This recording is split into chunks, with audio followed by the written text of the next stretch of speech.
Thank you for having me. This is my first time in Aberdeen, so I'm really quite excited to be here. The train ride from Glasgow was amazing today with the sunshine. You have like beautiful views there. I am based in Bristol. Usually when I go do talks, I'll be like, oh, I'm from Bristol, the UK, but I did figure that wouldn't work in here. It's Bristol, Bristol, England. I'm based in Bristol, and I work as a developer advocate. So I'm a software engineer with a background in .NET. I worked mostly with C#, WPF, did then mobile apps with Xamarin, until I moved recently to this role. And within this role, I'm still focusing on the .NET community, kind of explains why I'm here. So I'm not sure if everyone knows what a developer advocate is. It's kind of a new job, so that's why I keep asking the questions. I'm not expecting anyone to know. Basically, developer relations, which is the team, is like evangelism. But we call it advocacy now because it's a bridge between developers and the product. So I work for Nexmo, and our main product is APIs. We do telecommunication APIs, SMS, anything voice. We have in-app messaging. And as a developer advocate, because our main users are other developers, so I try to help them using the APIs. Speaking in conferences, that's a working day for me. Writing, we do content, writing tutorials, how to use things. We do support, whether Stack Overflow, community Slack, or GitHub. And also the team, within the team, we maintain our client libraries. So our APIs are wrapped within client libraries in different languages. We try to cover most of the popular languages. So we have Java, JavaScript, Ruby, Python, and notably C#, and that's the one that I maintain. So that's when I'm coding. And so the company is based in London. We have offices in San Francisco, Hong Kong, but the main development office is in London, and my team is remote. We are all over the place. I have 4 colleagues here in Scotland. We have people in the States, and we are hiring. So if you are interested, ping me or check the company's website. As mentioned, I brought swag. Please take it all. EasyJet are not good with like luggage. I don't want to take it back with me. So please help yourselves. So a little bit about tonight's talk. I am going to be talking about the Microsoft bot framework, but I'm going to focus on the conversation flow. Did anyone tried or works with the bot framework? Okay. For the purposes of this talk, I'm going to focus on specific pieces of code. Not the whole thing. I'm not gonna show how to create something like this is how you create your project. So if you feel a bit like if you can't connect the dots, please feel free to ask me, and hopefully if we have some time after that, we can go through more things in details. So first of all, so Microsoft, when it comes to bots and conversational AI, they obviously offer their solution in the same way like Amazon or Google. The Microsoft bot framework started as its own thing, but slowly they are moving it to the cloud. So now it is an Azure service. If it says enter Azure, it is called, I think, Azure bot service, something like that. And they do have, so if you'd like to play with that, you will need to download and install the template on Visual Studio to be able to play with the project. And they do have 2 versions. They do have V3 and V4. V3 and V4, they are very different from each other. And obviously, I'm assuming at some point it's going to be V4, but because they are very different, even when you go to the documentation, you will find both documentations yet. They will say, this is for V4. If you are interested in working with V3, this is where you need to go. So it's a bit confusing, but they are really different. So, and the other thing that you may need if you are going to work with that, which I will show in a second, is the emulator. And that will allow you to test locally. They have, in case, if you would like to test things in browser, you could go on the Azure portal and you can create a complete project there about in browser, try things, and you can test it with the web chat. And the emulator is literally the same, the web chat, but as an application on desktop. So that will help you test locally. This is from Microsoft, so this is the architecture for their solution. This is what they call the bot. So the brain is the bot, which is when you create a bot, that's like the main project you are creating. But actually, without anything else, without the cognitive services, it's not smart enough. And if it's not smart, no one wants to use a bot that is not smart. So this whole thing, this is the cognitive services that goes with it, and I think they have, let me see, well, I think they have 6 or 7. So notably the vision one, the vision cognitive service, they have LUIS, which stands for Language Understanding Intelligent Service. So that's to deal with language processing and how to deal with speech, basically. You have the Bing search, Q&A Maker, which is the Q&A things, and other cognitive services. And then you have the back end is whatever your needs are or whatever you have already, because if you have an application and you just want to offer your users the option to, to interact with you through a bot, this is the usual stuff we usually use, like your databases, your cloud, your storage, everything used usually. And then we have, on this side, the users. And for the users to interact with the bot, there is what we call channel of communication. So a lot of people confuse this channel of communications as bots. So some people think of Cortana as a bot or Alexa as a bot. Actually, they are not. They are just the channel of communication, the interface that allows you to connect and interact with the bot. The bots, they are the skills, like any skill on Alexa, that is the actual bot. And the channels are like, there are a lot of them.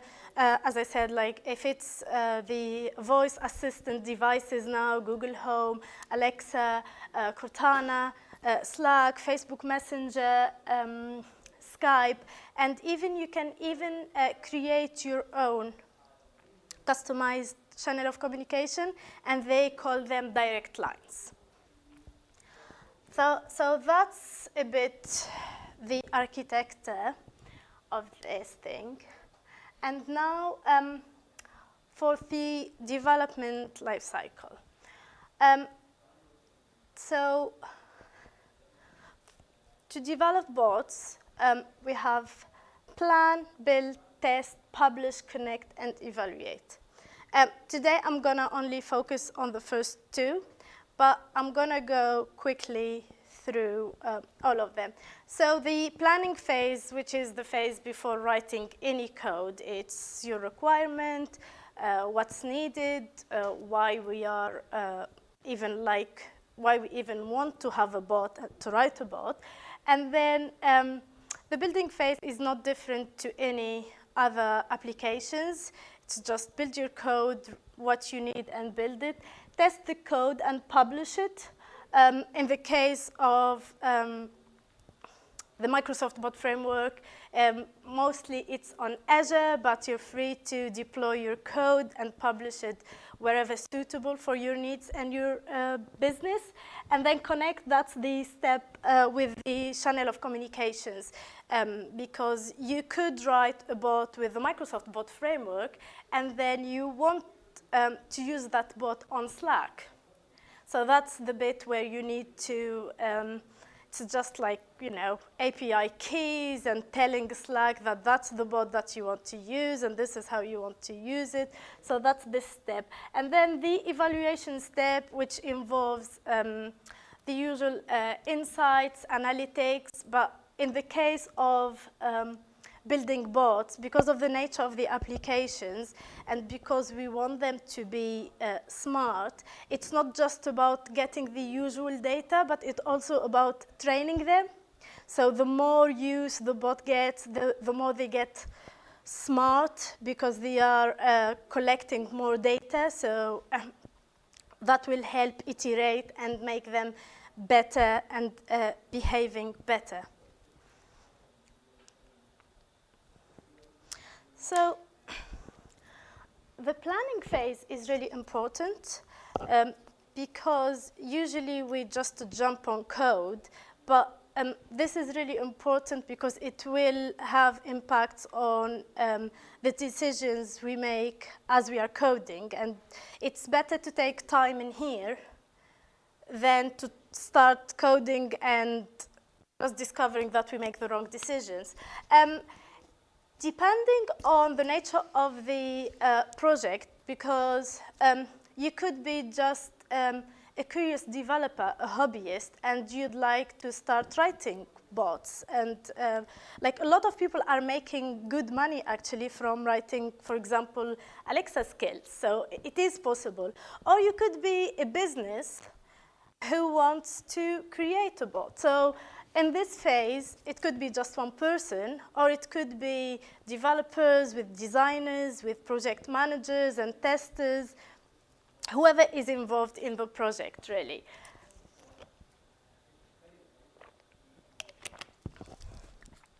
And the first thing to think about is, what is the purpose? Why are you even creating a bot? Is it because it's trendy and everyone is having a bot, or are you really solving a problem? That is like, really, what's the problem that you are aiming to solve? And the other thing is things like accessibility and availability. Where are you going to target your users? Where do you want that bot to be? Because again, that, if you know the answer now, that will impact on the phase of connecting the bot because you already know where it's going to live. And it will also affect your design. If you know that you are writing a bot that's going to live on, let's say, Alexa, so it is completely voice, it is completely based on voice, you wouldn't need to think about any screens or any experience that involves text and UI. But then if it's going to live on Facebook Messenger, how is it going to look like? What is the persona? Because users like bots to have a persona. They want to like them, to be able to use them. And the other thing is, bots preferably, when designing a bot, focus on just one problem to solve, just one task.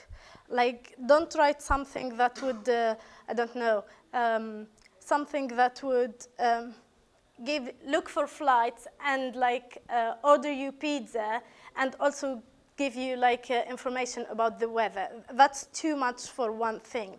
Just focus, even like on official documentation from Microsoft or Amazon, they keep saying one task per bot or application. Sometimes it's not just one task, but it's one mission. Like if we look to the flight booking systems, for example, you can have a bot for that matter, but it's still around the same subject, and it's like the same company, and you're just doing subtasks, searching, booking, maybe managing your own account, stuff like that. And designing the conversation flow. So in the traditional apps, whether it is web or mobile, we have screens. We talk about interfaces. But with conversational AI bots, we can't really talk about traditional interfaces. The interface could be text-based, voice-based, or even a mix of the two. So we don't have like screens and menus and tabs and stuff like that. Instead, all we have is messages. The whole conversation is messages between the application and the user. So how are we going to handle this conversation? Now, the fact that this conversation is based on messages and we don't know what to expect from the user makes like designing the whole thing a little bit challenging, because for the simple reason we can't really predict what a user can say. Does anyone here like own Alexa or Google Home? How many silly things did you ask that device?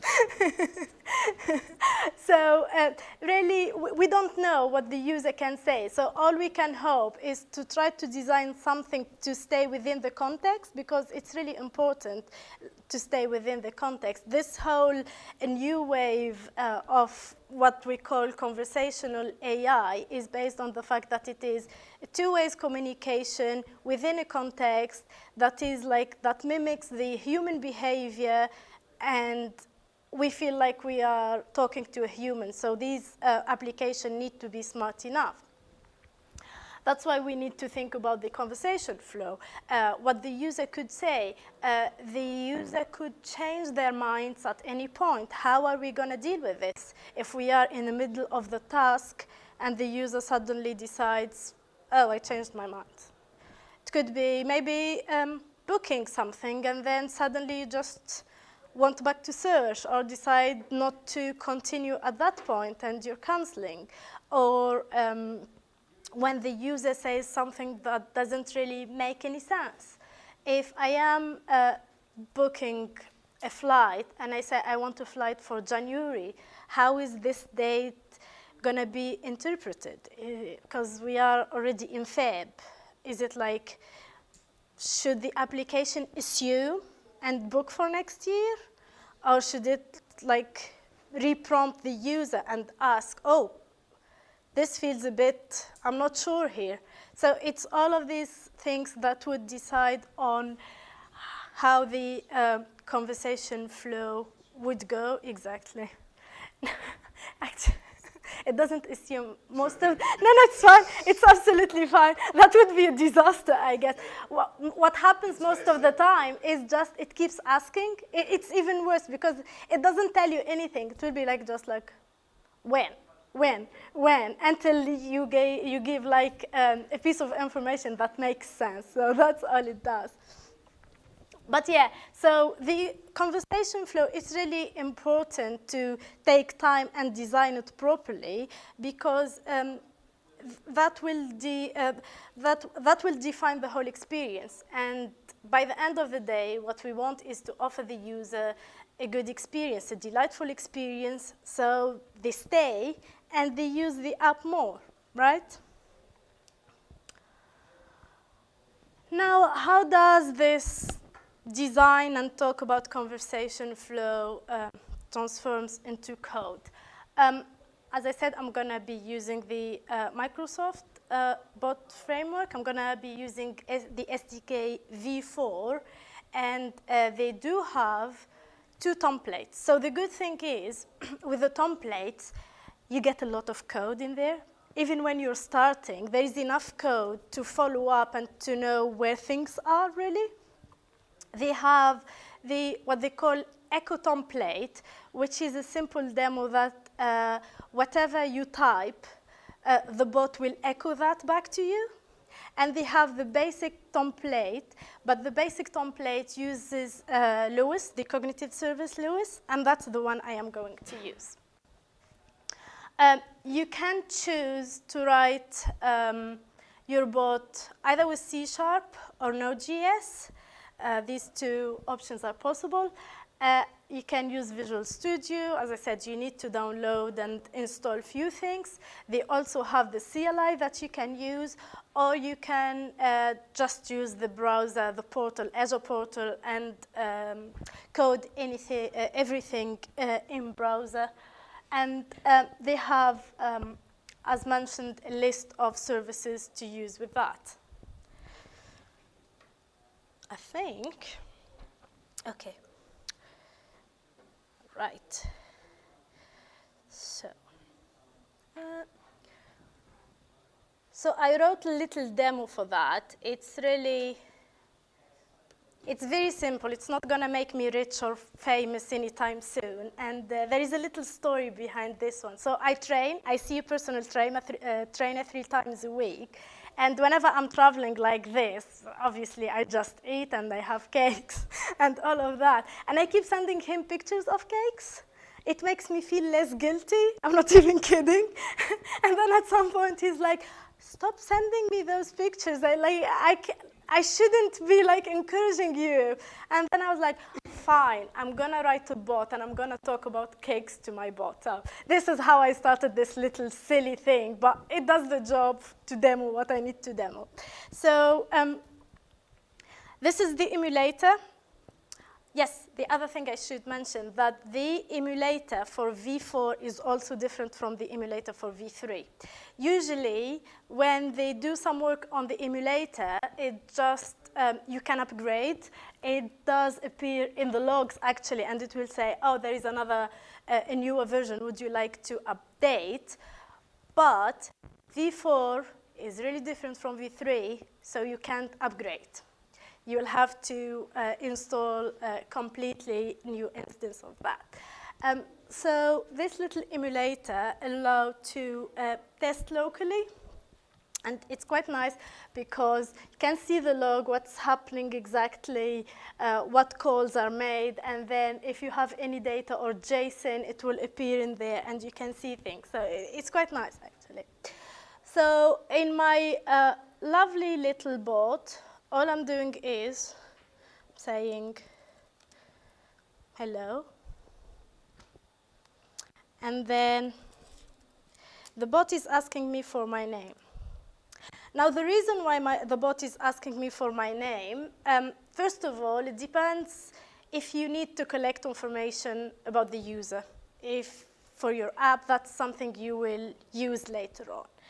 And with the name, it's just to make things a bit personal. Again, it's like this whole, making it smart, almost human behavior. So by giving the name, after that, I'm expecting the bot to talk to me with my name. Just a little thing. And it's asking me what I want as a cake, so I have a list of cakes to try in Scotland. And then what I'm doing is I am using the Bing search service just for the sake of using the service. And I'm being lazy. So instead of properly putting that, creating an image of that URL, I'm just like showing the URL as it is here. And if I click on this one, it should be all right. I never had anything dodgy coming back, so. Yeah, it's all right. Yeah, so that's all that is. But hopefully that's enough for me to show you the stuff I need to show you.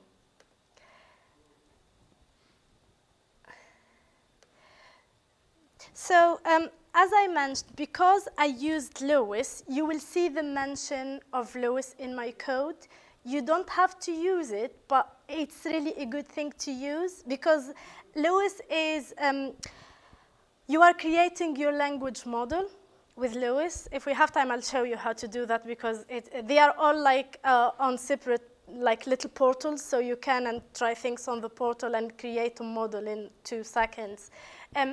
It's because, for example, let's say when the bot asked me what cake I want, I just answered the name of the cake, but I could say, like, I would like this cake. Now, I really fancy this. So what Lewis does by building a language model is I am building like a dictionary of possible things that the user could say and that they mean this thing. We talk about entities.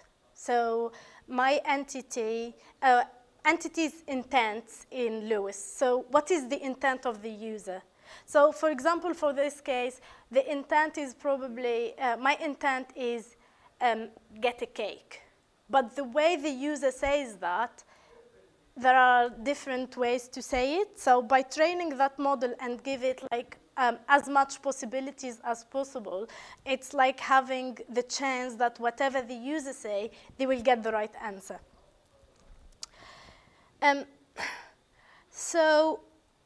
For the bot, the main class is the bot, and as I mentioned, so I have basic bot in there because that's what I'm using, and that's where I'll be doing anything I need. And the first thing I would like to talk about, so the SDK is heavy on dialogues because dialogues are literally the messages. Whatever the user is saying, it's like functions. When we talk about like the bot framework, the dialogues are the functions. So each dialogue is a function, what you want to achieve, what's going to happen here. So it's really heavy on dialogues. And we have different types of dialogues as well. Like we will go through most of them here.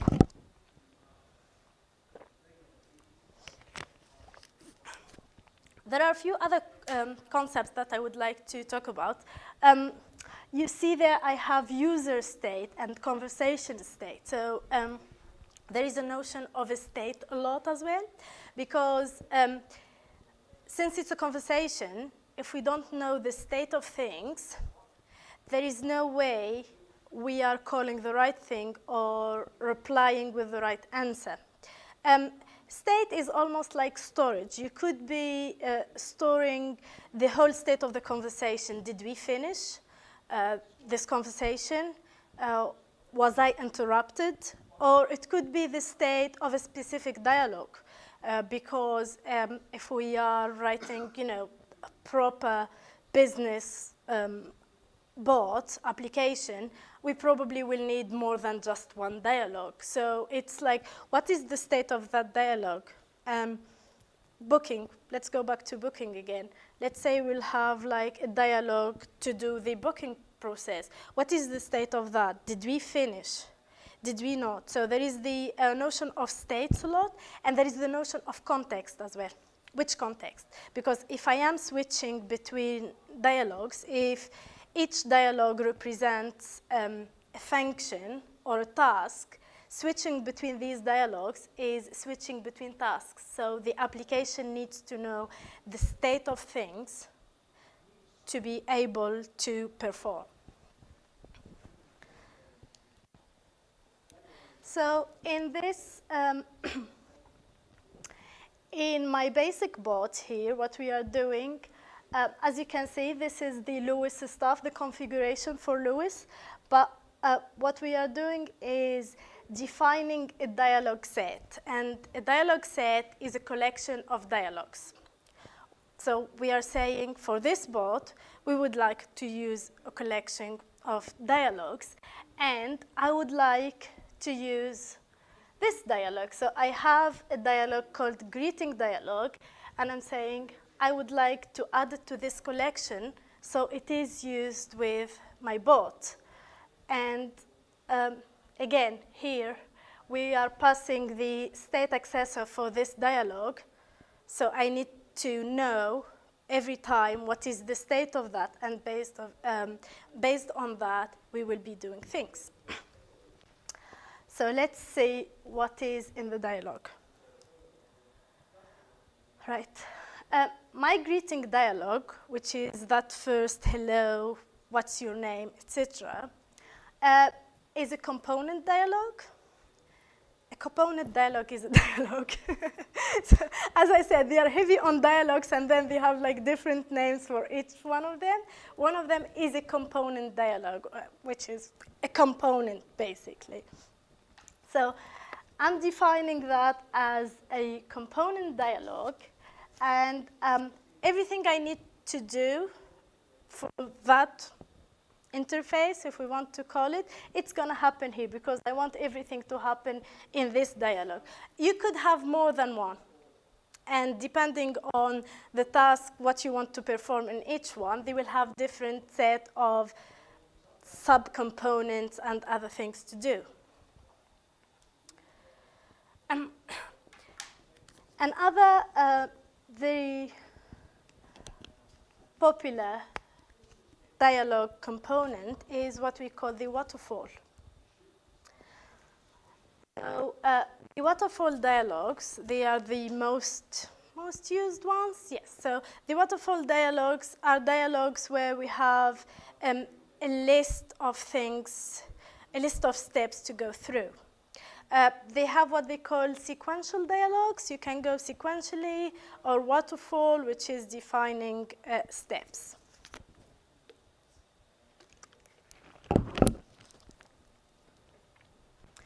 So in here, what we are doing is we define the steps, and the steps are like almost in a human language. So what I'm saying is, I want to initialize this component, this dialogue, and then I want to prompt for a name and make sure I have that name. So I'm displaying the state, and after that, I'm going to ask them for the cake, and then also make sure I have the right information. So it's simple steps, and by using a dialogue, I'm adding this component to this dialogue component. So it's confusing. It's like literally having little dialogues to one main component, bigger dialogue kind of thing. So that's how we define waterfall. And I'm not going to go through each one of those because they are kind of similar, but I'm going to go through some of them.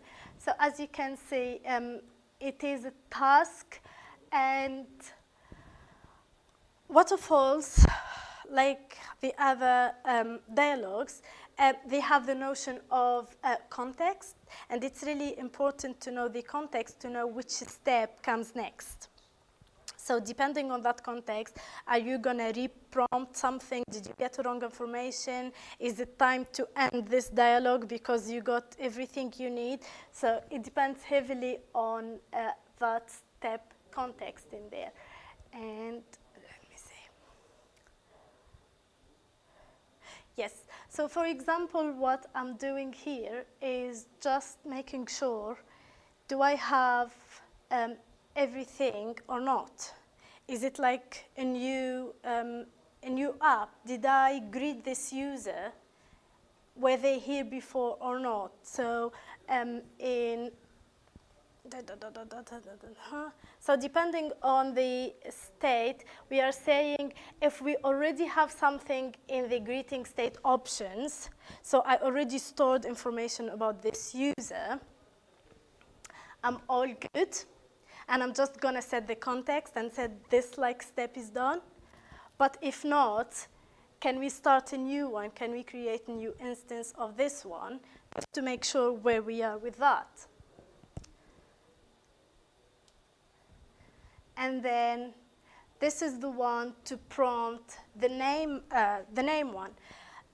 So prompts are another component. They are another type of dialogues, and they are also heavily used because depending on the type of the bot, but most of the time there is information that is required, unless it's the kind of bot where you ask a question and you get an answer. What's the weather? You get an answer. But if it is, let's say, if we are ordering some food it's going to be, there will be, the bot would want to know more information, so they will prompt us to give them more information. So the other component that is really, really used is called prompt. And so inside the waterfall, we can have different prompts as much as we need. And the way we define prompts, so we have text prompts, we have date, time, we have it to ask like the usual things. It could be text. So in here, I have options for my prompt, and I'm saying a prompt is an activity because everything in a bot is considered as an activity. The messages, activities are everything from the user. So those are defined as messages. It could be a system activity. Yes? What kind of types do you get for activities? What kind of types? Yes. So we have messages, which is the main one because that's what the user says. And we have system types. For example, you can have notifications. You could have, when things go wrong, that's also considered as a system activity. So in this prompt here, we are saying we have a new prompt. It's a new activity. And it is of type message because I'm sending text. And the text on that message is this one. And then I'm saying, make sure I'm telling the context that we are all good with this step and we are ready to move to the next one. As I said, prompts are really useful, and they have like different options. So sometimes you can, they have an option to kind of reprompt. So if the bot doesn't understand from the first time, there will be something else to say, etc. They have a lot of things in there. It's really quite cool. And then I picked this one on purpose. So instead of picking the one related to the name, I'm picking the one related to the cake, but it is the same thing. So basically, you prompt for something, and then because I need this information, I would like to store it. So I'm going to store it with the state of that dialogue, and then I can use it later on, which is what I'm doing exactly. I'm just doing some things with the string to get like the names right and capitalizing things. And all I'm doing is I'm saving. So I have a greeting state, which is a class of type state. And on this class, all I need in this case, I want to remember the name of the person, and I want to remember what cake they asked for, so I can look for it. So I'm going to use that cake property with the search API to get the right result. So I need to store it somewhere. And where to store things in here is on the state, which that's what we are doing in there. So on the state of this dialogue, I'm storing that.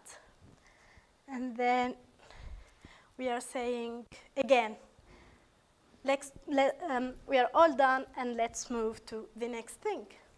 If someone was to, you were saying you can't predict what your user's going to say, so you're asking a simple question, what is your name? Someone might reply with my name is, Yeah. rather than just their name. So is that up to you to parse that? That's what I was talking about. That's the lowest part. That's the lowest part of it.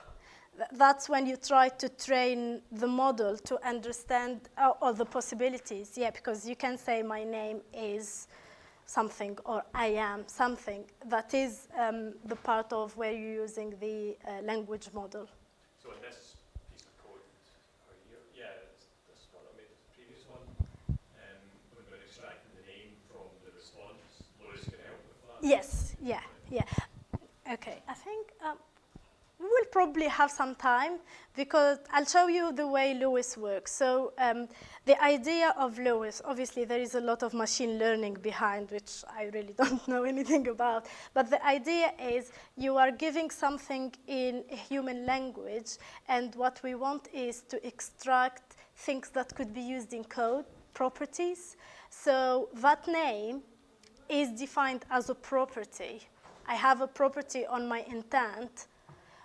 The intent is maybe get name. My intent is get name, and the property on that is name. So every time I say something to the service, I make sure I say this is that property name. So I keep training that. So that's what Lewis would do. Yeah. Yes. So in here, it is a similar step to the other one, except that this is the last step. So because this is the last step, and I am done with that waterfall dialogue, I wanted to move to something else. I wanted to continue the conversation. When you look at the conversation, you don't know which part is which, but I want to switch context and call another activity, which what I'm doing in this greet the user. Because for me, this is the last step, I'm done, and now, is that working?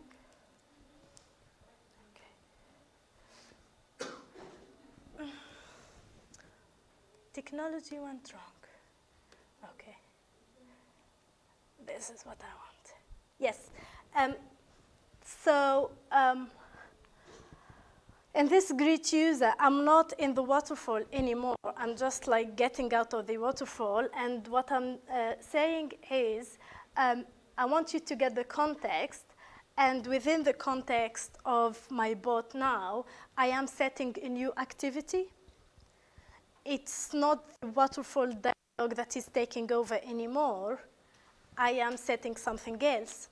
And because what I am setting is simple, so I'm not really creating any complicated dialogues, I'm just saying I want an activity.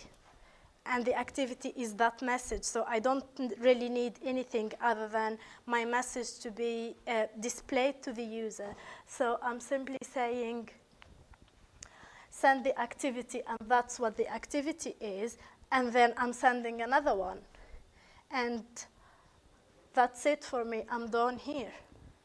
And on screen, obviously, it just looked like some pieces of text going on the right time, on the right place for the user, and that's it. So it depends on the context and what you are trying to achieve. There will be time when we need to end things and switch to other things.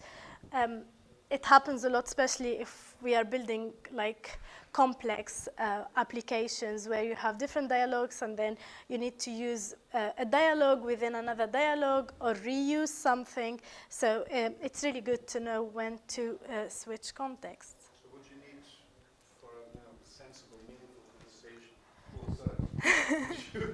would you need a few hundred of these dialogue components to feed those requests? It depends on. It depends on what you are trying to achieve. It doesn't have to be hundreds, or it really. I just said that and try with them. You know, because yeah, it's as I said. Think about them as functions. It's like, what do you want to achieve? Give me an example. What kind of application? Human resource report. Yes. So you want to know about your holidays, about your sickness, about, various things, how Yeah. to find information. Yeah, so it could be quite wide. Yeah, so that's when you will have different dialogues. So the component dialogues, you would have different ones. The other thing, they do have what they call reusable components as well, these dialogues. So if it's something that could be reused, you could have reusable dialogue. So I would say maybe you try to minimize work in the stage of designing things and try to design it in a way that you can reuse a maximum of things. Or they have also what they call them composed dialogues. But in the end of the day, you're probably in a big project, you're not going to do the little activities thing because it's not like, you can't maintain something like that. It's all like hard-coded strings like I did, but it's more to focus on the component dialogues, the big dialogues, and see how much of that you could reuse. So when you're building complex dialogues and you look at multiple potential conversations going on, or potential streams, are there tools at the design phase where you can kind of really... What's that, sorry? Are there tools at the design stage where you can really kind of hammer out the details to kind of get that conversation flow? Because obviously as you build multiple dialogues, things could get very complicated very quickly. Yeah, I think, like, I'm not a designer, so I'm not going to talk as if I know exactly what I'm talking about. But you still use the usual, like, framing and scripting as a designer. It's just you're not designing buttons anymore. You're not designing screens. But I don't know if there are any, like, specific tools for designing. I keep hearing things about bots, like there are some solutions to build once, run everywhere, even for bots, to do, you know, Alexa, Google, and Cortana, and all of these things. But design-wise, I'm not sure if there is anything specific. That's true what you said about trend was, for example, this human resource thing, you know, to understand, you know, certain questions, phrases, and then you can reuse that understanding, you know, to produce various responses or database or products for various, you know, let's say clients who are using the same Lewis engine in the middle. Yeah, and then you have also the other thing, which is the language. It's not always English, or it depends on, like, it depends on your business and what you want to achieve. Is it something to focus? In the case of human resources, maybe, you know, you're doing this for a company that is based in the UK, so it's easy. You're going to go with English. But let's say you want to use the same application and you have teams in other countries where the English is not their, like, primarily language, maybe China or, you know, Middle East or something, all of these things. So they have, with Lewis, and they did introduce something new regarding their speech APIs in build, which is you could, when you're developing the bot, you could still use English, but the service would be able to do the translation for you. Well, they do have the translation service anyway, so you use that layer as well, and you don't have to worry really about it. If whoever is the engineering team, they don't know that specific language, there are the tools, there are ways to just get the translation for free. I even saw, I'm not sure if it was with Microsoft or I think it was with Google, where you're like, you're saying something and you're getting straight away the answer in another language. No, I think even with Microsoft, it was with Chinese. I think people were like just using English and straight away getting Chinese replies. So there are ways to do that.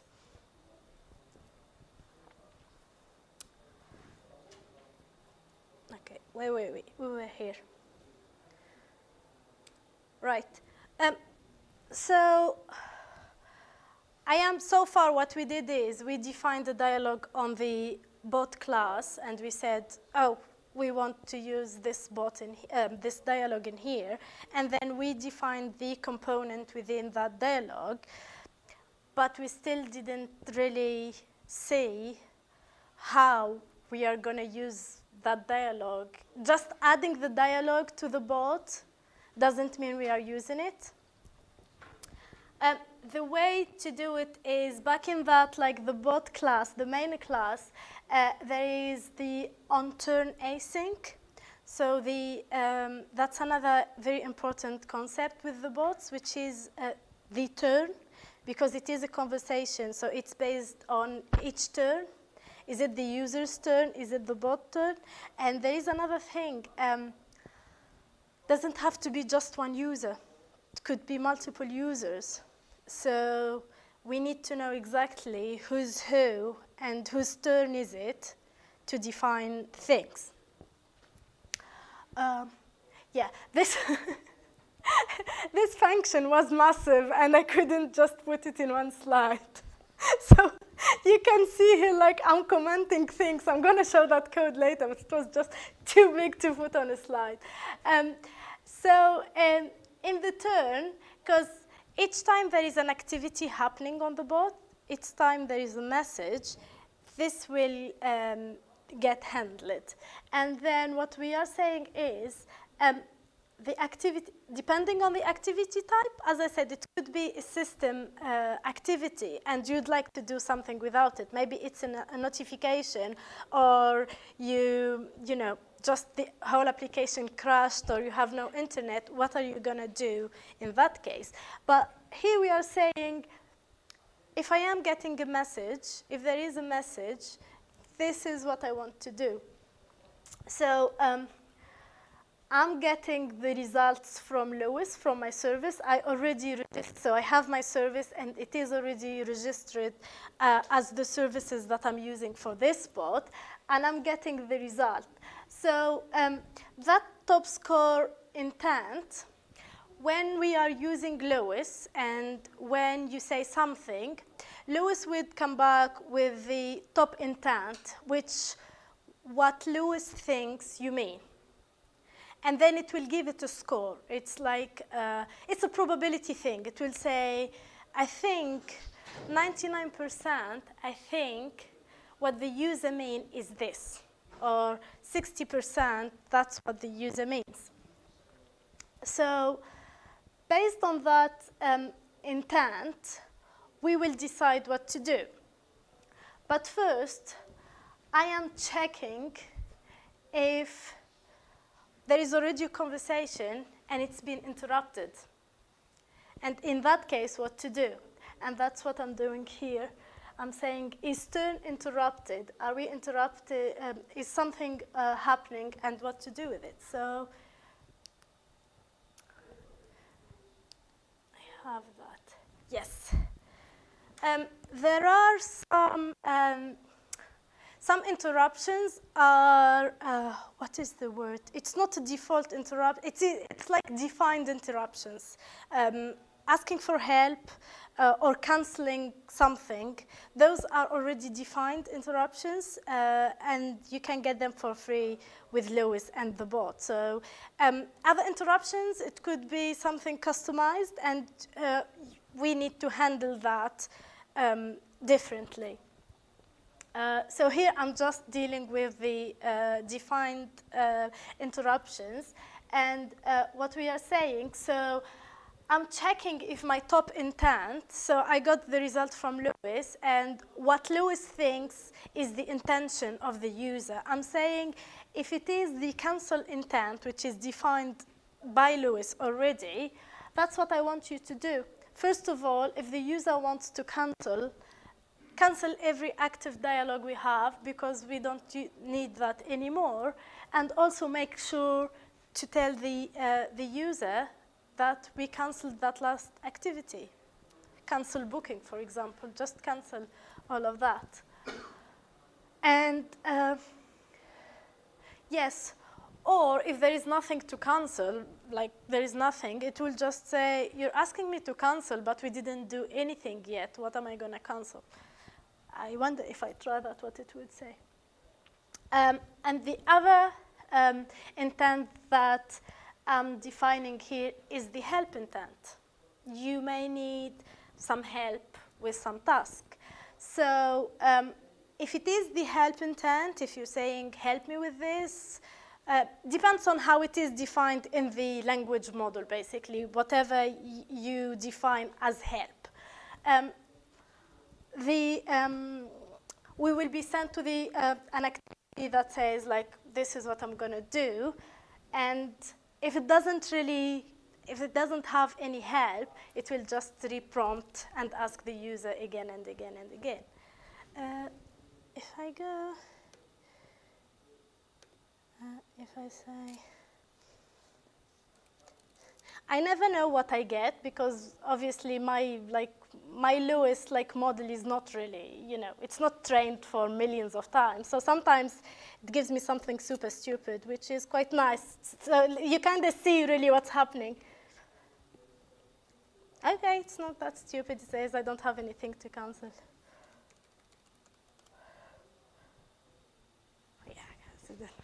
See, they are not advanced enough to understand my tone.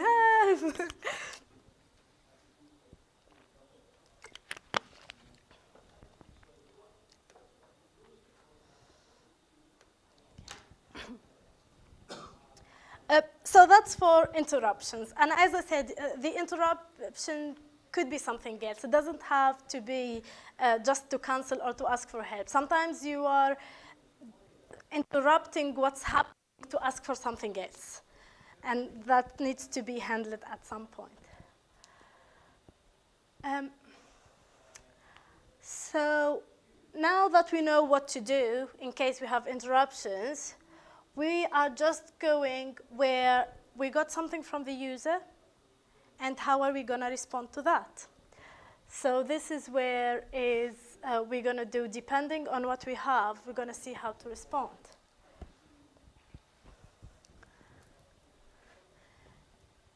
So the dialogue result is the third concept that is like important. We have dialogue sets, we have the state, and we have a dialogue result. The dialogue result is what's coming back from that dialogue after the conversation is done.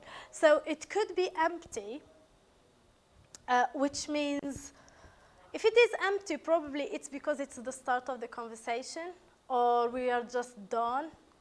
And in that case, we are depending on the top intent. So here it's like, it's a mix. The logic is a mix between the Lewis model, what we are getting, the results from Lewis, and the state, the state of the dialogue, what we are getting back from the dialogue. So we're saying if it is the greeting intent, which is the intent that I defined as hello, asking for the name and all of that, if you think that's what it is, all I want you to do is to begin that dialogue that I did define. And that's how the user will get prompt with, give me your name and all of that. There is an intent called the non-intent, which is the by default one, and that's when everything that the model doesn't understand. You could have more than one intent, obviously, depending on what you need to achieve. And there is always the default one, which is if it doesn't understand what we are saying, which what I just got earlier when I asked for help, because it's like it's not defined anywhere. And then we could be waiting. So the bot maybe asked the user for something. When it did ask for the name, we are just waiting to get a name. In here, I'm not doing anything. You may want a better experience. You may want to give the user some time and then reprompt them again, ask again, or do something about it, but don't keep it like silent. And the last one is when it is complete, when we went through all the steps, everything we have in the dialogue, so it knows it's complete, we arrived to the last step, and it says just end the dialogue. These are defined on the dialogue component, so we are not writing anything, like we are not implementing anything, they are already implemented and defined.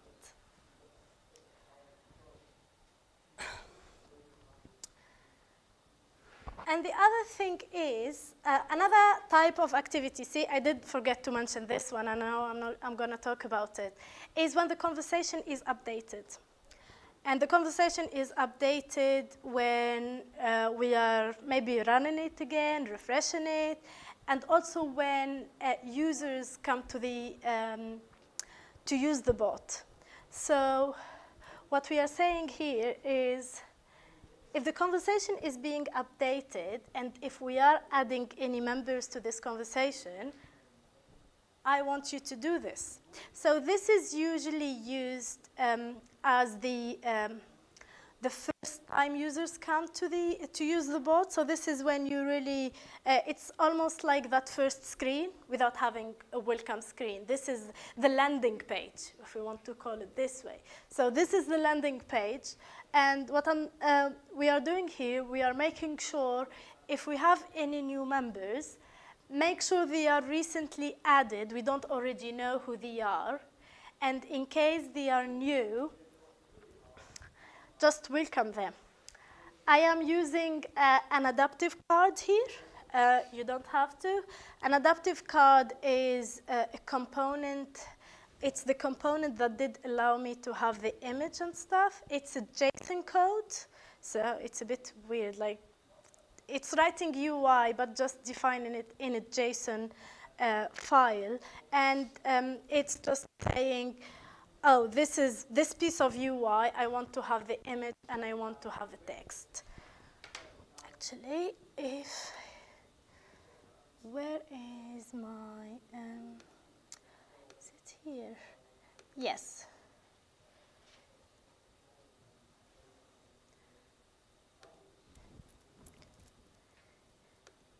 Is that clear enough? Yeah, so my welcome card, it's just a JSON and you define what we want in it, in here. That's all what I'm doing. Depending on what you want to do, you wouldn't need that at all if you are targeting a completely voice experience, maybe. You could just use text. You don't, like, this is probably mostly used if you are gonna be on Facebook Messenger, maybe, because that's where images are, but that's another, like, design choice to do. But the component is there and it is useful if you need it. So yeah, so these are the few things I wanted to talk about. To build a conversation whole flow when you are building your conversational AI experience, design, take time to plan it, and then there are components available to do that. Dialogues, they are really big on dialogues, and there are a variety of dialogues to do things and to switch between them. Thank you very much. I don't know if you have any questions or if you have time, if you need to see anything else.